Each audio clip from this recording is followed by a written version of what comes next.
Hey, this is Coach Steve. Welcome to my new video. It's a breakdown of a 3-on-3 ball movement that we had today. That was pretty cool.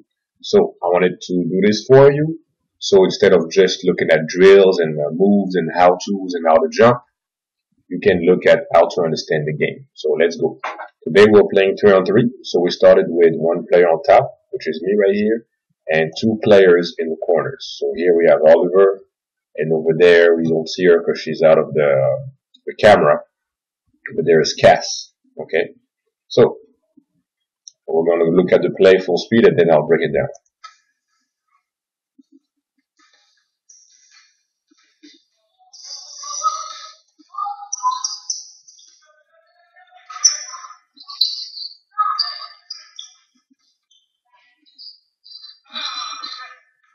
Okay, I'm going to break it down now. So, boom. So what's going on now is Oliver is cutting to the basket. Okay, so he walked from the corner all the way to the wing. He wasn't open. So now he's going to go to the basket. He's really supposed to cut on the backdoor cut, but Maxime is not playing defense well. He's too low. So Oliver is able to cut in front. It's called face cut. He's able to face cut on Maxime. I don't give him the ball because the face cut was kind of soft, and also this guy is not exactly a power player, so I don't want him to have the ball inside of the paint in traffic. So I want him to L cut back out to the wing. So this is exactly what he does. Boom, L cut, creates contact here on the elbow, pass back out, gets the ball. After my pass, I don't like when players just stay stationary here.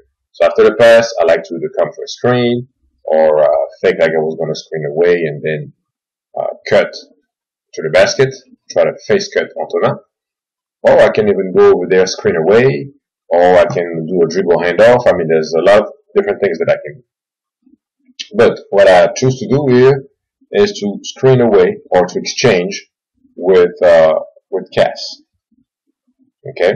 So, this guy is supposed to catch the ball and look at the basket, square up, get ready to shoot. But no, instead, he wants to drive when I'm still here. So I think he tries to drive too early, which prevents him from driving because there's no space. So he uses a backup dribble to get back to his position. Boom. So now, Cass and I will exchange. Antonin gives plenty of space so Silent can walk up to guard Cass. But because Silent was late and Antonin had to stay to give him direction, Antonin couldn't really do his job, which was to be ready in case of a pass to quickly get to his defensive spot on me. So right now Cass has the ball, and if she reverses the ball quickly to me, I'm wide open for a shot. Right? Let's see what happens. Cass gets the ball. I clap my hands to tell her that I'm open because I don't think she saw it. Now she's passing to me. The pass is not strong enough. Okay, look at the pass. It goes on the arch like that instead of be straight. So, but Antonin is so late that I still get plenty of time to shoot the ball when I catch it. Boom. I catch it. Antonin is pretty scared of my drop. So that's the thing. Before I catch the ball, I know what's going on. I got like 1 or 2 plays ahead of the game. So when the ball is coming to me, I want to shoot. But I know that Antonin is scared of my shot. Okay? And before I catch the ball, I also see that my man here, okay, the defender, Maxime, is late. By the time I catch the ball, he was supposed to be in the middle to prevent me from driving, but he's late. So now the defensive unit broke down. Okay? Not completely yet, but all I have to do is find a way to get Antonin to make a mistake. Then if I drive, the defense is completely broken down. Breakdown means someone is beat and then someone else needs to rotate to help him out and they need to figure out the rotation. Okay? So I'm driving now with a shot fake. Antonin leaves his feet. Okay, that's a lack of experience. So now that his feet are not touching the floor, it's very easy for me to drive.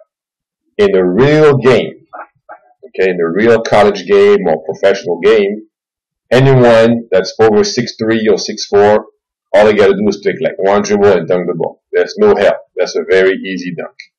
Now I'm a coach, so I'm not gonna dunk on these little kids. So what I do is, I know this guy is probably gonna sprint to make up for him being late or out of position. And so this is how you can create a foul in the game. When the guy's late, you know he's gonna probably try to come block your shot, use a power layup, get fouled, and get on the free throw line. This guy's late, so all that can happen is either a foul or a very good look for someone. Let's see what happens. So I drive, Altona is dead. This guy's late. I could dunk right now, but I'm not gonna do it. Now, as I'm driving, I know that Cass is a pretty good shooter. I know that Oliver, who's in the corner, is also a pretty good shooter. But the thing is, right now, Oliver is only 12, and we're playing with an adult ball. So the ball is too big for Oliver. If I give him the ball, he may not have the strength to shoot the ball, right? Not a three anyway. So in my mind, I'm like, I either go all the way up, or I'm probably going to give it to Cass. Let's see what happens. But now look, before I go any further, Cass, right now, she spectates. Okay, which means she's just looking. She's not a part of the game at all. If she would be a part of the game, she would be in athletic position. Okay, both of her feet would be looking at the basket. She'd be asking for the ball in her pocket or dip position, whatever you want to call it, and she'd be ready to shoot. So if I pass the ball to her, she would step in her shot, maybe a 1-2 step or a jump stop, and she would release the ball. Right now, she's not ready. So I pass the ball to her, but she's not ready. So now, because she's not ready, she's going to have to go to the ball, square up, and that takes an awful long time. But because the defense is so broken down, she still has the time to take a shot. Boom. Okay? And notice, I tell her to shoot it, and because Altona is late, I'm already ready to box him out. So I'm thinking, even if she misses, I'm not going to spectate a shot. This guy is spectating. Okay? Because look, if he was in the play, he would be sprinting to get position for a rebound. Because this guy is not even looking at him. Me, I'm getting position for a box out. Boom. So even if she misses, there's no way in hell Altona gets the rebound right now. And these two guys, him and him, spectating. Boom. Now we have this guy spectating, this guy spectating, this guy spectating. So I'm the only one playing, me and Altona. But Altona is behind me, so I already won. She makes it, or I get the rebound. She misses, boom, I get the rebound. I could have gone back up, but I'm not going to do it. We're going to reset the play. Okay? So every little detail is extremely important. Okay? And this is not even like the high level basketball. This is just 6 kids playing 3-on-3. Okay? And this play alone, defensively, there was so many things to improve. Offensively, a few things could have gotten better. So now, we're going to look at another play quickly that I wanted to show you. We'll go here. I'll use this one here. Okay. I think it's here. No. I think it's this play.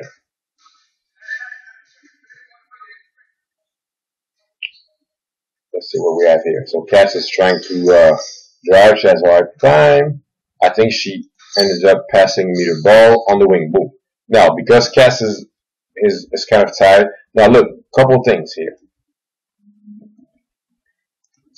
Cass is passing me the ball again, see her hands are here. So if the ball was a good strong chest pass, the flight of the ball should look like this. Boom. Now, the ball going this way indicates that it's a very soft pass, anyone can steal that. So, first thing, when you pass it strong. Okay?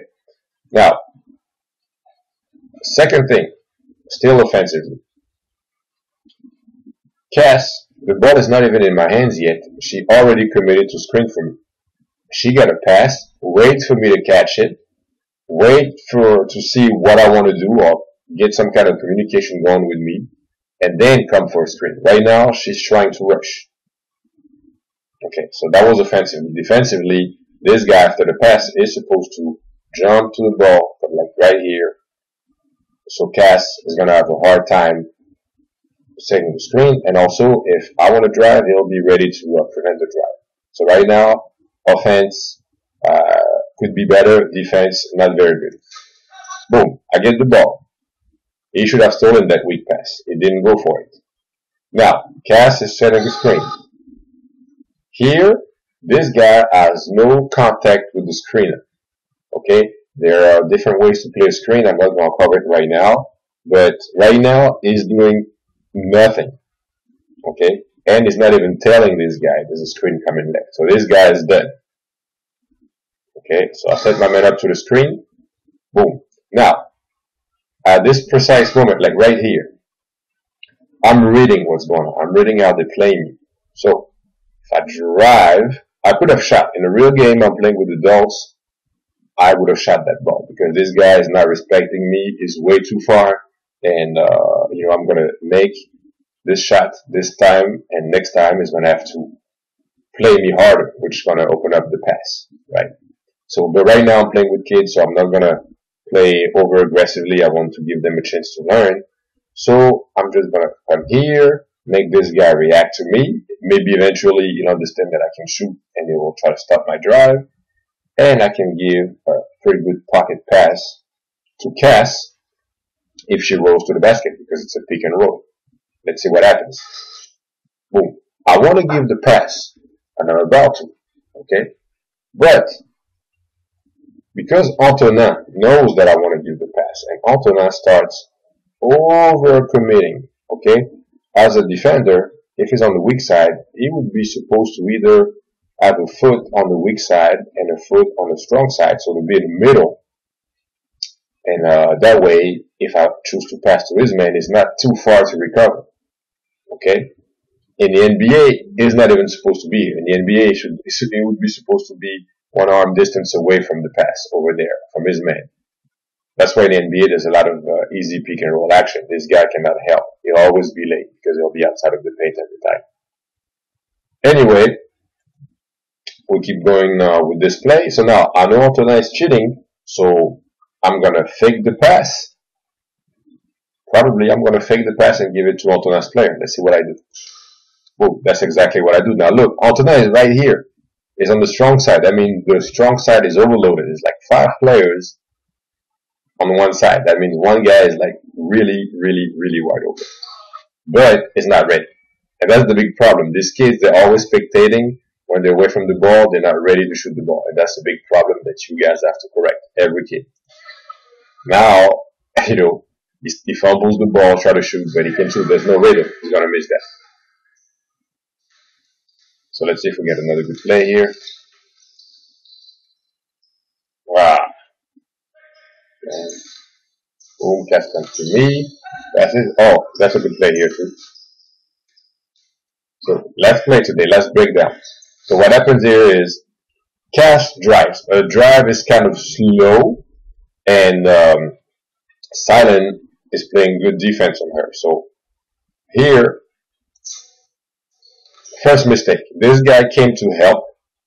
He committed to the help, and he was really not supposed to because this guy was playing pretty good defense, so he didn't need any help. So Cass passes me the ball. Slow pass again. We're gonna have to work on that. Anyway, now this guy has to do a very long distance to come close out on someone who can really shoot, right? So now this guy, his closeout will probably not be a good one because of his bad position on the play.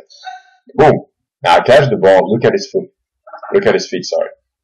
He's still running when I get the ball. So now, and he's far. So right now I have too many options. I can shoot, and he's scared of that. So he's probably going to keep rushing at me, which will give me a middle drive. Easy. Notice that there's nothing right now preventing me from going middle. Look at this. I have the ball. The middle is wide open because she's going to clear, right?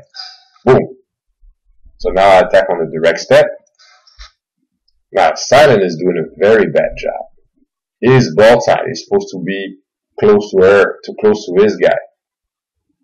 But he recognized how bad I killed his teammate and he tried to help. but that's really not his position to do it. That would be Antonin. Antonin should come because the guy he guards is on the weak side. So Antonin should be the one. Now, Silent doing a very bad job gives me a very easy opportunity to give it to Cass. And Cass is a pretty good shooter, especially in the mid-range. So he just killed his team with his decision. But in the meantime, the defense was so bad, had he not done that, I had an easy layup. So it was either way right here because of the closeout.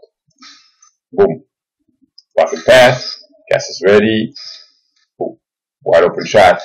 Bucket.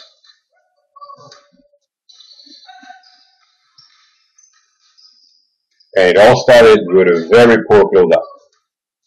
So if you want to have more basketball tips and drills, go to pointguardacademy.org, pointguardacademy.org. I'll see you later.